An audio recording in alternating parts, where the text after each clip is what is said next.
Pour les uns, Machoua est une légende que les originaires du Poul ont fabriquée. Mais Machoua n'a pas été fabriqué. Mais alors Machoua, il était pour que le blanc travaille ensemble avec le noir. C'était ça sa politique. Il y avait des Téké qui y vivaient.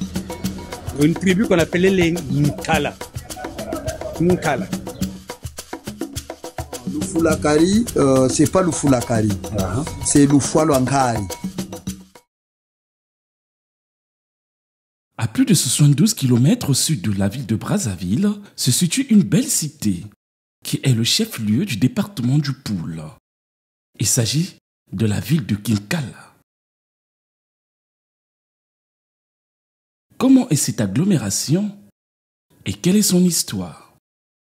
Allons-y ensemble découvrir cette belle cité.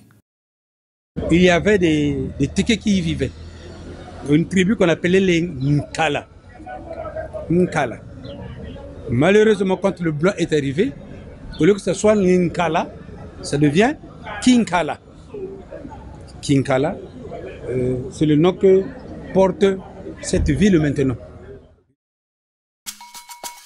Pour mettre en exergue notre esprit d'aventure, mon équipe et moi voudrons expérimenter une autre voie pour s'y rendre à notre destination qui est la capitale du département du Poul sans passer par Brazzaville. Je parle là de la route nationale numéro 1 bis qui est le tronçon reliant le district de Mindouli au département de Brazzaville en passant par la ville de Kinkala. Nous sommes en pleine saison pluvieuse et nous ignorons encore la galère qui nous attend en empruntant ce chemin qui est pourtant le plus court. Il a plu abondamment la nuit dernière et ce matin. La route devient impraticable. Les véhicules ne peuvent prendre le risque de passer par là. Nous n'avons pas le choix que de prendre ce genre de véhicule. Ah oui, il faut des chauffeurs expérimentés comme Herman Mopila, un habitué de ce tronçon, même en période pluvieuse. Notons que ce n'est pas une mince affaire. Le sort de tous les passagers repose sur Herman Mopila. La traversée de ce territoire semble être plus difficile pour des véhicules en cette période pluvieuse.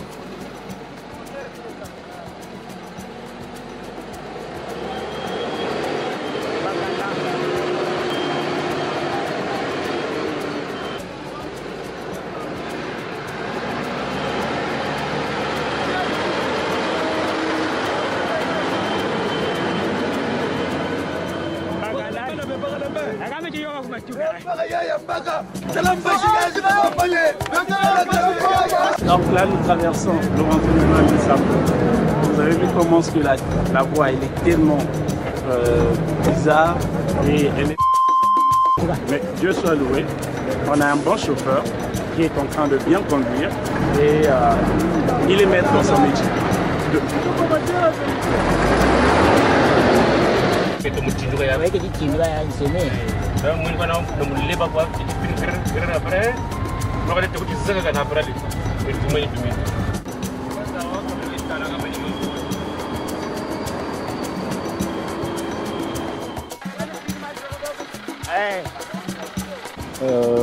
À chaque endroit dangereux, nous sommes obligés de descendre. Tout simplement, le véhicule est tellement chargé. Donc vous allez voir tout de suite comment que le chauffeur va se débrouiller.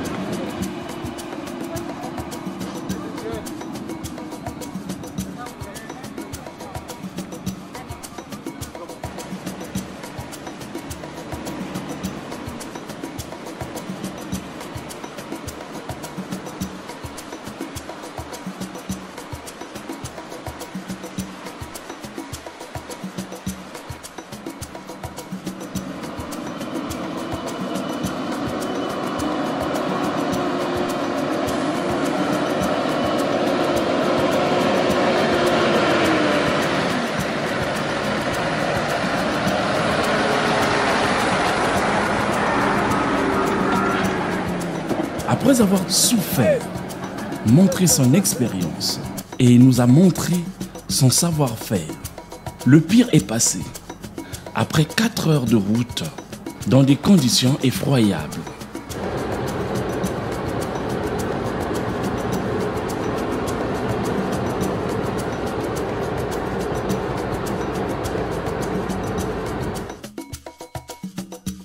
Nous sommes arrivés dans la ville de Kinkala, malgré que ce soit dans la nuit.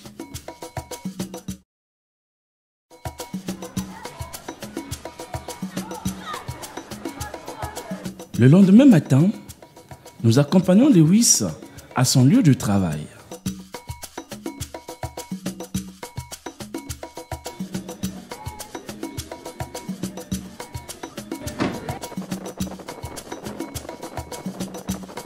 À la mairie, nous avons rencontré 2 conseillers qui ont parlé tour à tour de cette belle cité jadis. Bien avant cela, il y avait d'abord des orchestres ici. Il y avait l'orchestre Tembessa, dont le siège social était à Matumbu, animé par Chamoko. Et Matumbu était... Pourtant, c'était un milieu rural, mais très attractif. Hein? C'est pas là où passe la voie ferrée à Matumbu, c'est une gare ferroviaire. Et il y avait un orchestre qui était là-bas, qu'on appelait l'orchestre Tembessa, qui a fait fureur dans le pays. Et ici à Kinkala, il y avait l'orchestre Makiba, du grand commerçant on appelait Kibaki, Paul. Et il y avait des bars, Rayon d'Or, chez Yad Gabi, au quartier Mabi, et tout ça.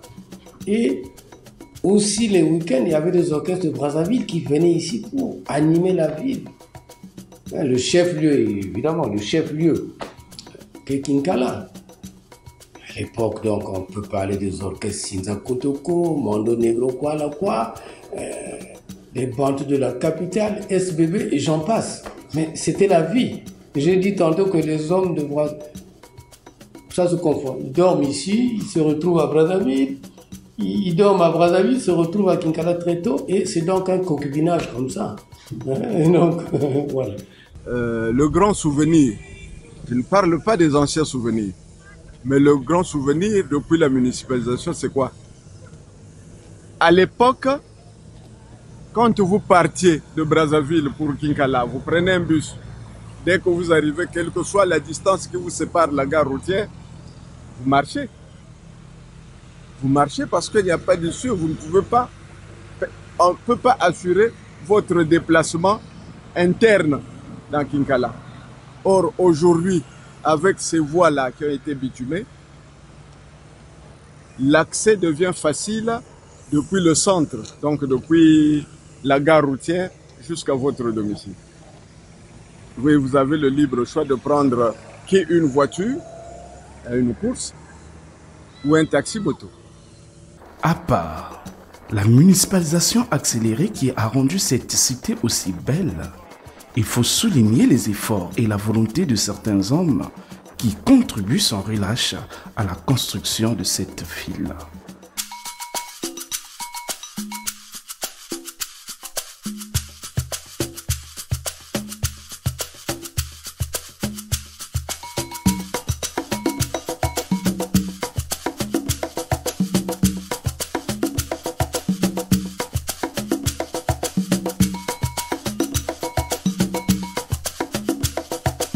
Pour la petite histoire, l'agglomération de Kinkala fut créée en 1905, après que le poste soit déplacé du village Mbamu.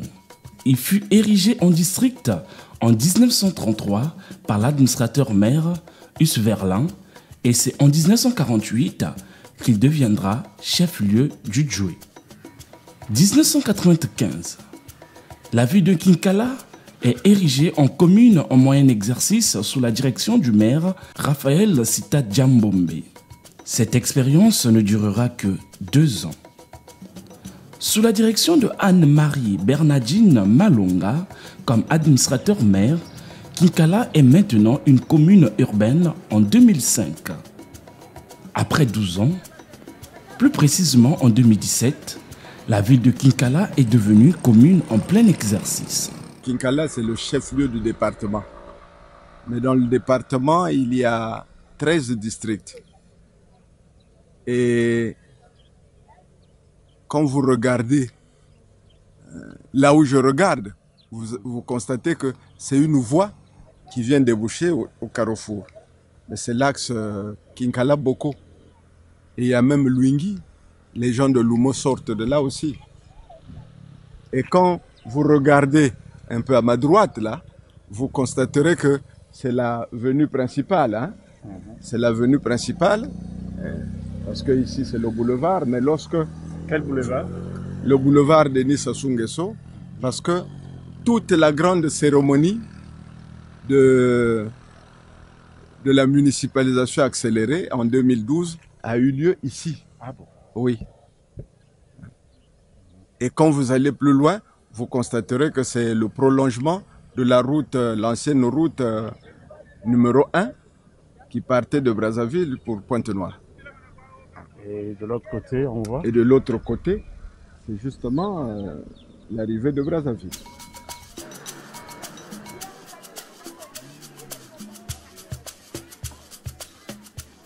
La ville de Kinkala a une superficie de 207,5 km². Elle se limite au nord par le village Yokama, au nord-est par les terres de Mbote et Miete, au sud par la rivière Lufulakari, au sud-ouest par les villages Matsachi et Makekele, à l'ouest par le village Matiendi et à l'est par le village Mvula. Regroupée dans 15 quartiers, la population de Kinkala est de 14 635 habitants selon le dernier recensement de 2012. Kinkala avait d'abord 10 quartiers. Et il fallait essayer d'étendre cette mairie qui part de Muluangu. Muluangu, c'est un nom vili. Parce que la première personne qui avait regroupé ce village-là, ou qui commandait, c'était un certain Muluangu. Donc vous dépassez le village Muluangu un peu en amont là-bas à Sengola. Là, quand vous arrivez de l'autre côté, un village, enfin un quartier qui est presque inexistant, parce que nombreux qui y vivaient ont préféré venir vivre dans Kinkala. C'est Mukomboya là. Il y a Yalavunga. Nous allons un peu plus loin là-bas, c'est le quartier Madidi. Après Madidi, il y a Ngambari qui est là. Voilà à peu près là où s'arrête la commune de Kinkala. Alors qu'il y a des quartiers tels que Masombo, Banzemo, Vinza, Madiba, Mabi, Wayako, donc des quartiers comme ça. Donc au total, il y a 15 quartiers dans la commune de Kinkala. La ville de Kinkala représente un relief vallonné où l'on trouve des plateaux et des bas-fonds serpentés par plusieurs rivières qui constituent des collectes naturelles. Entre autres, nous pouvons citer la Lufulakari et Ngambanzoko que nous nous sommes fait le plaisir de se baigner car il faisait énormément chaud. Nous sommes donc à Ngambanzoko. Autrefois, c'est cette rivière. C'est autour de cette rivière que venaient s'abreuver les éléphants. Et Ngambanzoko est un nom téké, comme vous l'entendez et que vous le comprenez. Nga, c'est le pluriel, et Nzoko, c'est les éléphants. Tout de suite, je vais faire un plongeon et suivez.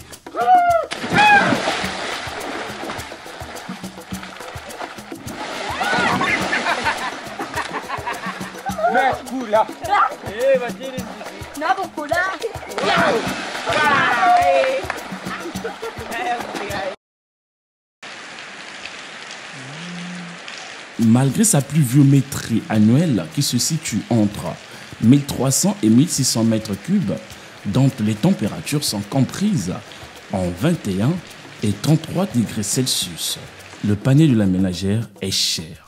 suite à la rareté des produits agricoles. Bon, je suis ici depuis 1993. Oui, c'est vrai, quand je suis arrivé, ça flottait un tout petit peu. Mais depuis là, bon, vous savez, on ne peut pas dire que nous vivons dans l'abondance.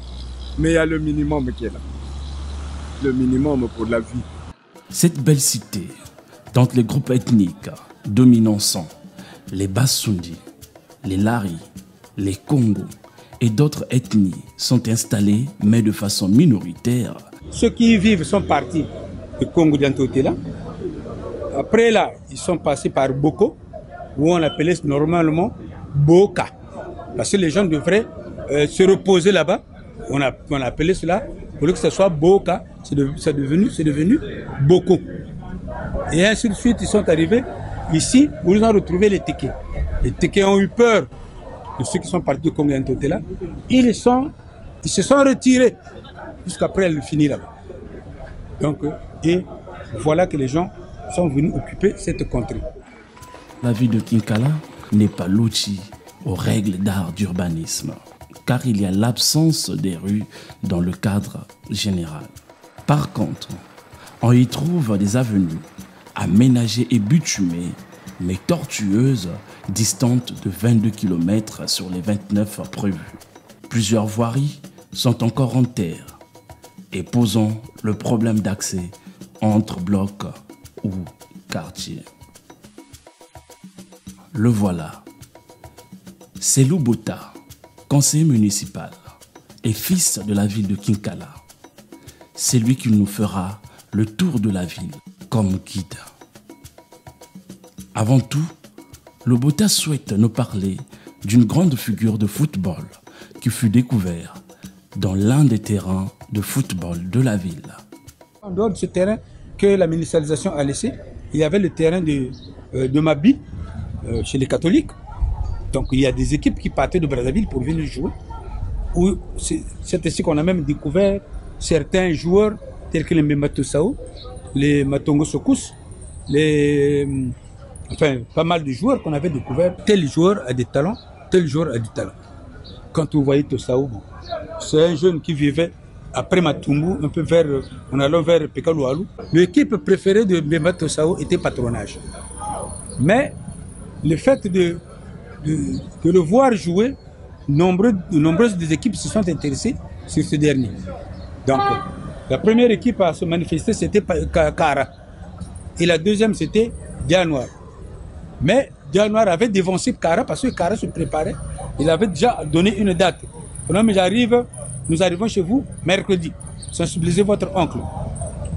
Dianoir était parti le mardi. Et si bien que, à la fin, quand Kara a compris que non, mais le petit était déjà récupéré par les Dianoirs, il l'avait carrément regretté. Mais comprenez que ce Dianoir, plutôt tout ça aussi a fait trembler les gradins du stade. Après l'avoir appelé par Mbemba Moussik, et c'est Joseph Gabriel qui va donner le nom de Tossao.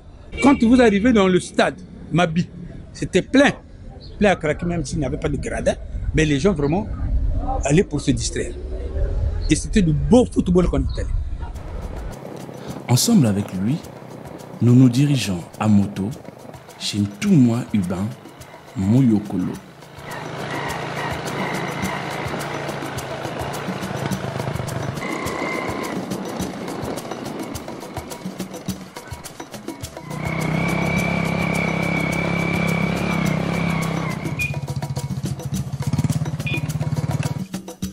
Arrivé chez Ntumwa Mouyokolo, il nous parle de André Grenard Machua et ses aventures, tout en nous soulignant que les grandes infrastructures de l'ancienne ville de Kinkala ont été construites des mains de ce grand héros national. Pour les uns, Machua est une légende que les originaires du Poul ont fabriquée. Mais Machua n'a pas été fabriqué. Machua, de son vrai nom, Machua Mangoma, est né dans le territoire de Manzakala dans le village qu'on appelle Lukwanzoko, le 17 janvier 1897.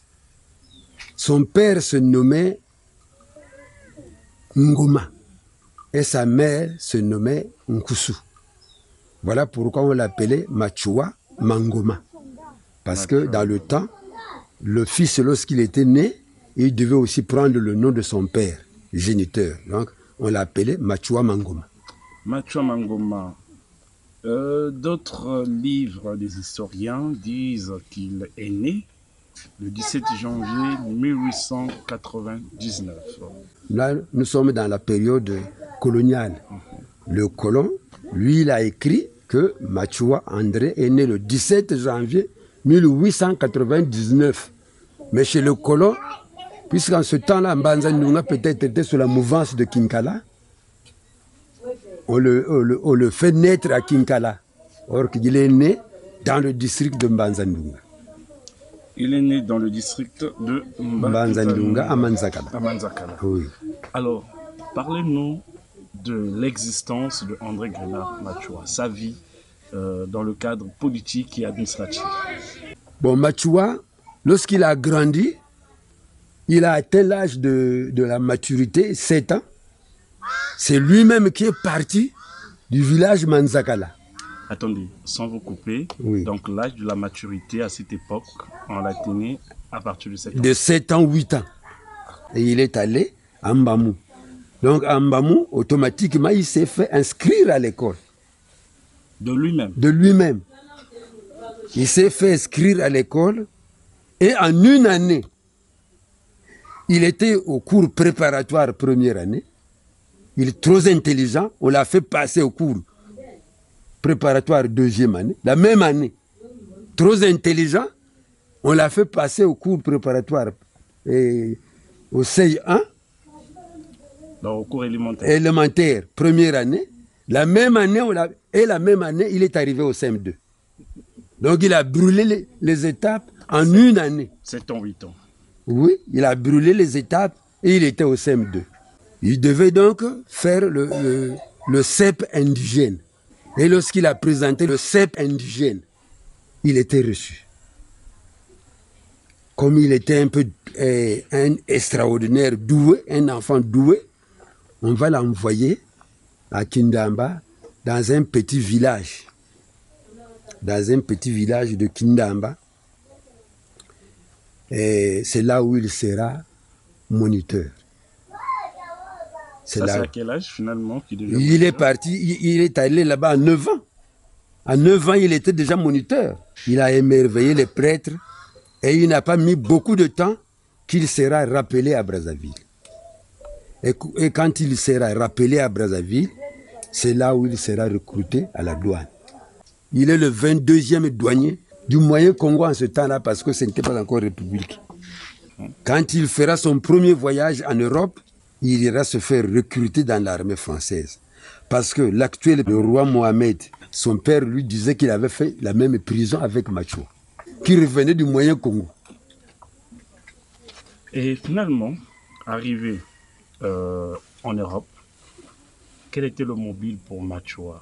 Ou bien pourquoi il était parti? Est-ce pour continuer les études de douane?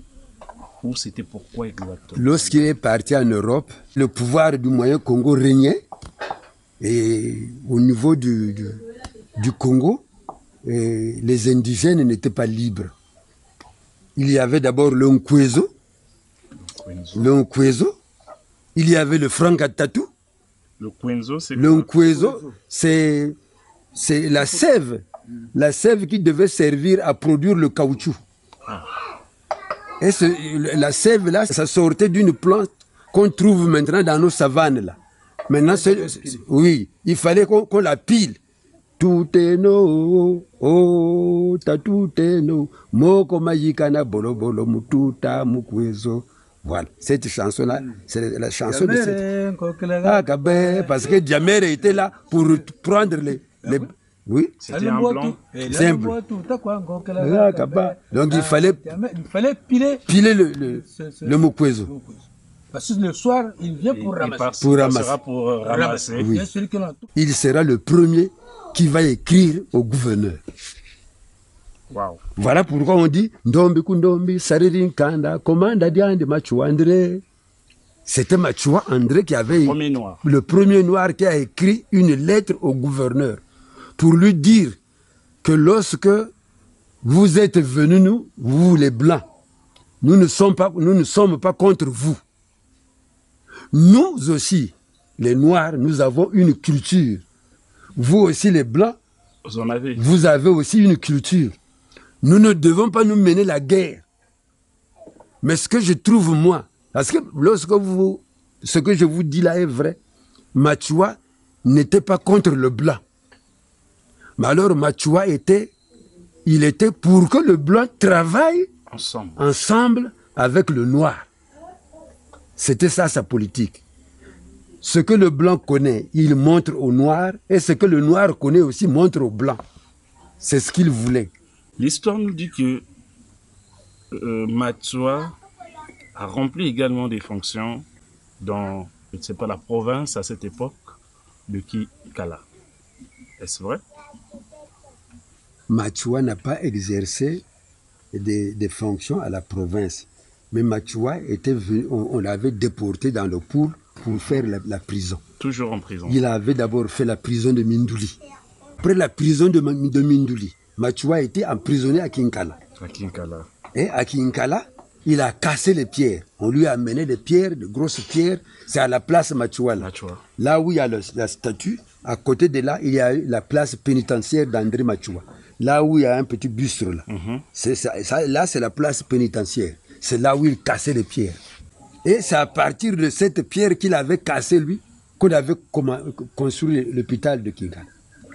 Attends, donc la construction de l'hôpital de Kinkala, c'est finalement les pierres à partir des pierres cassées de la main de Machua. Tellement historique. D'autres existent encore jusqu'à ce jour, ajouta Ntumwa. La plupart des maisons coloniales, c'est à partir de la pierre cassée par Machua. Pour souvenir, je vais vous donner ce bouquin-là. Vous irez le parcourir. Merci beaucoup. J'ai le double de ce bouquin. Merci beaucoup. Donc je vous donne celui-là. Allez un peu le lire, vous serez bien pugé. Merci beaucoup. Merci.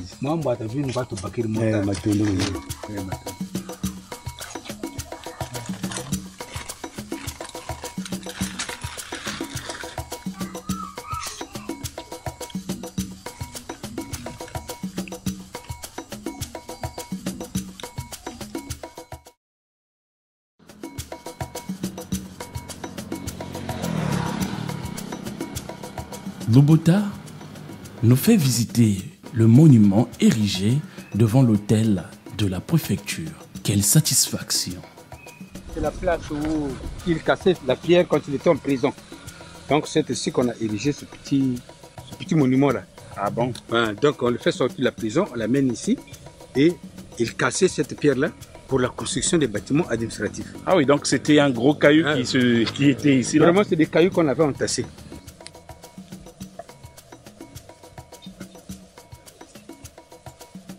Ça, c'est la statuette d'André Machua. Ça a été érigé nouvellement parce que la première statuette, c'était derrière ce bâtiment-là. Derrière l'hôtel de la préfecture? La préfecture, oui. La première statuette, c'était là. Et ça a été cassé par presque un fou. Ah bon? Qui avait cassé cette statuette-là. Et après, il fallait qu'on puisse encore ériger une autre. Qu'est-ce qui relie la ville, sinon l'agglomération, encore le territoire de Kikala, à André Grenard Machua? Bon, André Grenard Machua, né au Poul, il a fait ses preuves. Les preuves lesquelles? Parce que d'abord, il ne voulait pas se soumettre surtout à la colonisation, parce qu'il se disait que non, mais ce qu'il nous impose là, c'est pas tout, c'est pas ça. C'est comme si c'est votre village où il y a eu un célèbre chef de village. C'est le célèbre chef de village est chez vous. Après sa mort, vous trouvez que non, mais c'est quelqu'un qu'il faut honorer. En érigeant une statuette. Parce qu'en dehors de cette statuette-là, il y a aussi une autre statuette qu'on devrait ériger érigé à l'autre là, à Madiba. À Madiba, ça c'est Tamundongo. Hein? Tamundongo, qui aussi a fait son temps pendant la période, oui, pendant la période coloniale. Ah. Oui. Parce que Tamundongo a même cassé la baïonnette du blanc. Tamundongo, pour se battre, n'avait pas besoin de... Non, il envoyait les abeilles et puis c'est tout. Il ne voulait pas se soumettre surtout à la colonisation. Parce qu'il se disait que non, mais ce qu'il nous impose là, c'est pas tout. C'est pas ça. Et puisque quand vous comprenez même les gens pour reprendre certaines choses que les Blancs nous amenaient, c'était un peu difficile. Très difficile. Je vais vous prendre un exemple de Soumouna. Dans cette contrée-là, on devrait leur déposer du poisson. Et on avait demandé au chef du village de sensibiliser ses habitants pour qu'ils aient des étangs. Qu'ils préparent des étangs et le blanc passera leur déposer du poisson afin qu'ils puissent s'accroître. Voilà. Mais quand le blanc est arrivé, vraiment sincèrement, ces parents-là, en train d'animer, parce qu'ils ont reçu un étranger, il fallait qu'ils animent dans leur petit groupe. Mais comprenez qu'ils ont donné des directives à leur chef dans une petite chanson, laquelle le Kalakwa, le Foye, Bingulu, Bingulu, c'est des petits poissons qui devraient être dans la rivière. Oui. Donc ils disent à leur chef, le chef du village, Taloufoua, de refuser ce poisson-là. Sinon il viendra... non, de refuser ce poisson-là parce que nous avons notre propre poisson dans l'eau. Donc ça, on ne prend pas.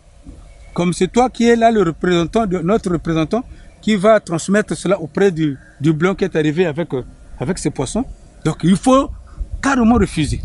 Alors une révolte intelligible. Intelligible, voilà. Kalakwa kuya le fois, Bingulu toku biena, alors que c'est Bingulu, les petits poissons là qui n'existent plus, pendant que le blanc leur amène du poisson. Après, quand ils sont arrivés à Madiba, ils ont préféré donc aller d'abord à Boko, où ils ont presque tout déposé. Les bœufs, les arbres fruitiers, les poissons. Vraiment, c'est dans cette contrée-là qu'ils ont tout déposé. Sincèrement, donc, là, tout le monde avait refusé. Même les laitiers que vous voyez là, c'est à peine. Parce que se disait que non, Boko, bon, c'est proche là-bas, il y a la fraîcheur, donc ça ne peut pousser que vers Boko, et puis la terre là-bas est fertile. Alors qu'au fond, ce même laitue, on le cultive maintenant, on le retrouve partout dans Kinkalame. Donc, Machoua, par rapport à ce qu'il avait fait, on était contraint donc de diriger ce monument-là. Ça vaut la peine.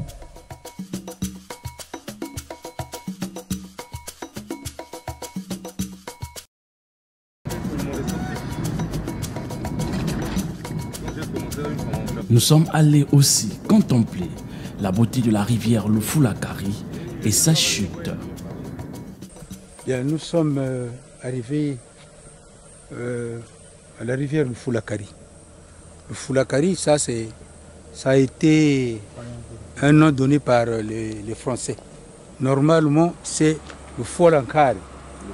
Le Folankari, parce que les commerçants qui partaient de l'autre côté, pour leur marché, pour venir vendre leur bouteille de l'autre côté de Yalavunga. À un certain moment, quand ils arrivaient, la rivière devrait être en crue. Les eaux montaient. Il était très difficile de passer sur le petit pont qu'ils avaient arrangé. Donc, en ce moment-là, ils devraient attendre jusqu'à ce que ces eaux-là descendent. De l'autre côté là-bas, c'est Nkamambangala. Ces commerçants-là avaient l'habitude d'amener des bois. Enfin, comme soutien, ils marchaient à l'aide de bois. Mais avant de traverser, ils ne pouvaient pas traverser avec son bois-là sur le petit pont qu'ils avaient fait. Donc ils étaient contraints d'abandonner ce bois-là de l'autre côté pour aller au marché. Donc, par rapport au nombre de commerçants, vous retrouverez qu'il y avait beaucoup de bâtons. C'était ce qu'on appelait Nkama Mbangala. Donc, vous ne pouvez pas les compter. Nkama, c'est le bâton? Non. Nkama, c'est le nombre. Le nombre, mais voilà. Quand il s'agit au lieu de dire que non, beaucoup de bois, ils ont dit Nkama Mbangala.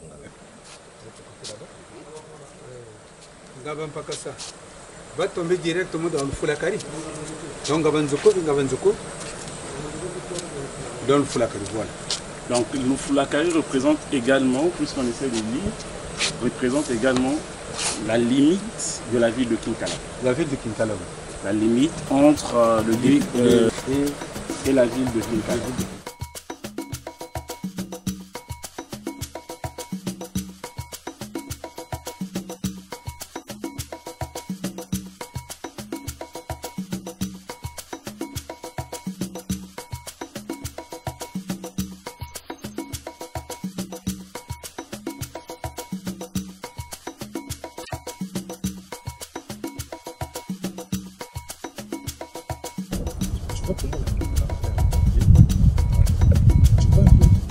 La dernière fois que je suis arrivé là, nous avons marché tout au bord là.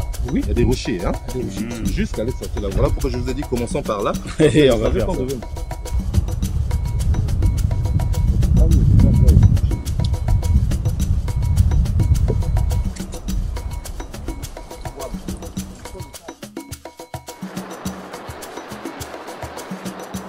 Au retour, nous avons marqué une pause chez Aimé Baudelaire Keleno.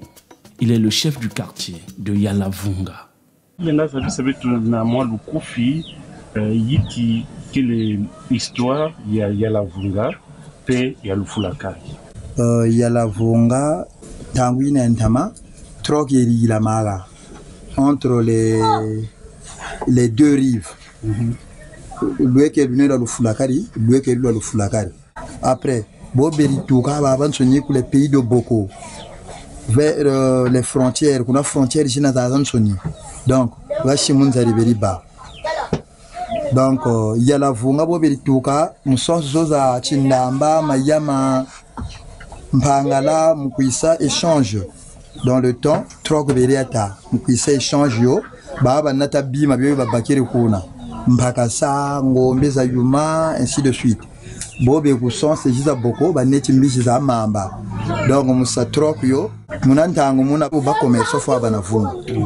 N'importe un carita, faut banavunga. Donc, Bobe tout là, par manque de maison, Nzokani, Niberibatela, Yaleno kwa vunga la seka, Mbajulta, Yota Zandu, lui le queen. Donc, Yalavunga, car l'umuchi bapuisa, Yaleno kwa vunga. Mbajubapuisa, Yaleno kwa vunga. Après l'histoire, après bon peveri kuendana biri kuiza akaga kobela ambe kuzandura Yalavunga mbele ambe ku Yalavunga mbele du Yalavunga ka bongo la nkombi ya Yalavunga. Maintenant le Foulakari. Bon, le Foulakari c'est pas le Foulakari. C'est le Foulakari. Donc Muntangui en novembre, tel que ça pleut beaucoup, Bogata no comme fula sajingi. Mamba kwa kwa nsomiriba chute à l'Foulakari, ma terre ma bago, ni kwa beri sabugila. Nete mwalala, beri sambamba, beka sabuka mo materimo. Nibe kushimuri, nibe kushimuri ne bavutu sabugila kani. Donc ndoyo juku bagé ni Foulakari. Mundele bukitula, bokata yula, ba parents, boba baga magata metoma, bataba yula, ambon ndoyo ngumunchi, ambe Foulakari.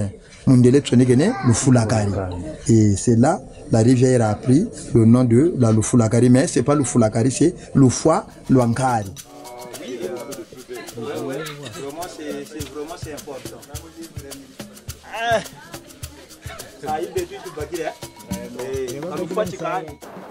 Nous nous sommes rendus ensuite à Moulwangu dans le but de nous altérer, prendre un peu de Ntsamba. Sur place, nous avons fait la rencontre de deux marchands. Le premier vend le Ntinia, en français asperge. Et auprès du deuxième, le Bota a acheté les Mpangu, en français grenouille. Ntinia. Ngikina kutekisa kia faso. Mteka yo mjila kwa babo kamino bujiyo kako banga kamino kuni yagisa bashiri sumi. Baki sarite kosi? Yeah. Ngeke tekisa kia unayi kwa makia. Nkama.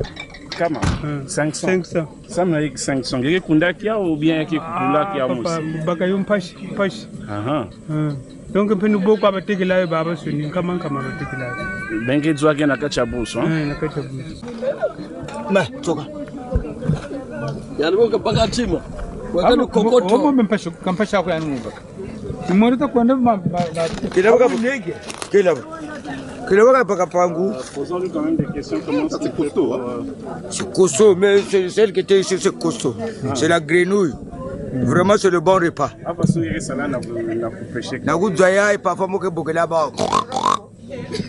Je les appelle. En tant que chef-lieu du district et du département du Pau, la ville de Kinkala est fortement représentée par les services préfectoraux, municipaux et militaires. 80 administrations départementales et sous-préfectorales, les services éducatifs et sanitaires pour ne citer que cela. L'absence des compagnies pousse les jeunes à appliquer et mettre en pratique l'article 15 du fameux président du Zaïre, je citais Mobutu, qui stipule « débrouiller pour vivre ». Ces jeunes deviennent des conducteurs des moyens de transport en commun, à savoir les taxis et taxis-motos. Gérard Mikwiza, dit Madas, l'un des taximens de la ville, nous parle de son métier, ses avantages et difficultés. 2010, 2011, 2012, taxi moto kazaba, kaba taxi ko, za voiture parce que kaba goudron ko. En 2014, Madame le maire, telenchi kavutande bagatari tomene kavutande ba taxi za vélo, donc faut c'est nos taxi za voiture. Gataraba modernisé. Tibu tutazonza, changu na ikasaka taxi, akatira Kinkala, tibu na ibaka kamne ya meno, ya mebeni. Bobuta batika musa taxi en 2014. Vraiment recette, parfois 40 000, 20, 25 000, 35 000. Mais oui, mbongo turi bakaza jingi. Tous les jours 20 000 njeri ko gana ko yaya. Madame le maire buka katuka buka fois. Bishifu tukarisa taxi moto. Kata sala baki mbongo ko. Tayika en difficulté. Donc boabu tayika wamana baka 10 000 ou bien wamana baka 15 000 donc ngolo shiri. Parce que bout tout ça zonda bu to le ba au moins même na 400 taxi moto. Pendant la nuit, l'ambiance est présente à Kinkala, comme dans les grandes villes du pays.